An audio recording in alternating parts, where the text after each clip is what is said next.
A message in 3 languages becomes a passport for fear. It begins on a winter night as a nurse named Alma rides the last train from Lisbon. The carriage smells of citrus and cold metal. On a seat, she finds a folded card. The ink is pressed hard into the paper. 1 line in Portuguese, 1 in Spanish, and 1 in English. All of them say the same thing: stay on the red line. By morning, a tourist across the border finds the same phrase chalked at a bus stop. Days later, a dockworker in Tangier hears it whispered by an unknown caller. The words never change, only the location.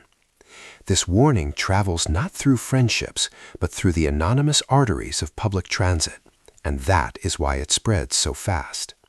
This is how a modern crime mimics ancient folklore. Anonymous notes jump between languages, their victims connected only by a timetable and a platform. In Kyoto, a cafe owner receives emails that switch from Japanese to French mid-sentence. In Marseille, the subject line of that same email matches a spray-painted tag beside a cold river wall. When a warning arrives in 3 languages, is it a prank or a breadcrumb trail? By design, the digital traces slip across jurisdictions, bouncing through borrowed networks and dissolving into prepaid silence the moment investigators get close. Fear moves faster than any train, hitching a ride on rumor and late-night talk shows, turning coincidence into an omen. Today, technology makes this possible. Automatic translation makes any distance feel local.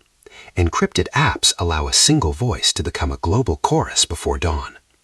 A cryptic symbol on wet concrete in one port can echo on a phone screen oceans away, amplified by algorithms.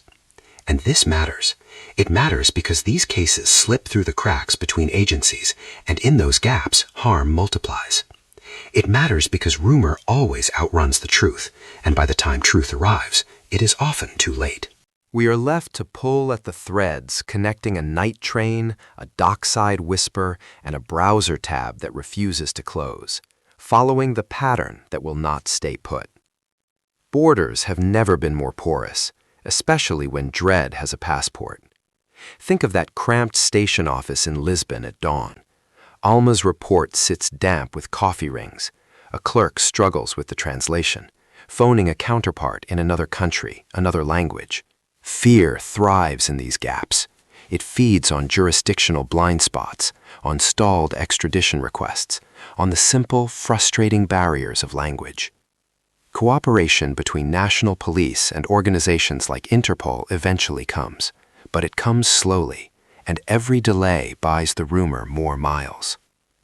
This is a calculated strategy. The perpetrators trade proximity for anonymity, seeding their symbols across the globe. A series of 3 marks, a twisted local myth, a saint's name whispered incorrectly. In the face of this, communities can mistake an echo for proof. Panic begins to speak louder than reason. So how do you chase a threat that is designed to be everywhere and nowhere at once? Today, a rumor can cross a continent in moments. A social media post translates itself. Fear goes viral while the first evidence report is still printing. In this new landscape, precision matters more than volume. The pattern matters more than the panic. Investigators must answer with tools that turn digital whispers into hard evidence. Shared databases can connect the scattered punctuation of a criminal signature. Behavioral mapping can sketch the unseen hand behind the keyboard.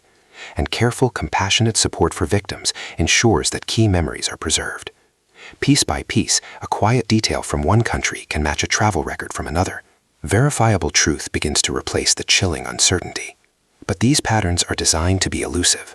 They shy away from the harsh light of investigation. The question always remains: who will spot the next echo, and what will it cost to bring it to the surface?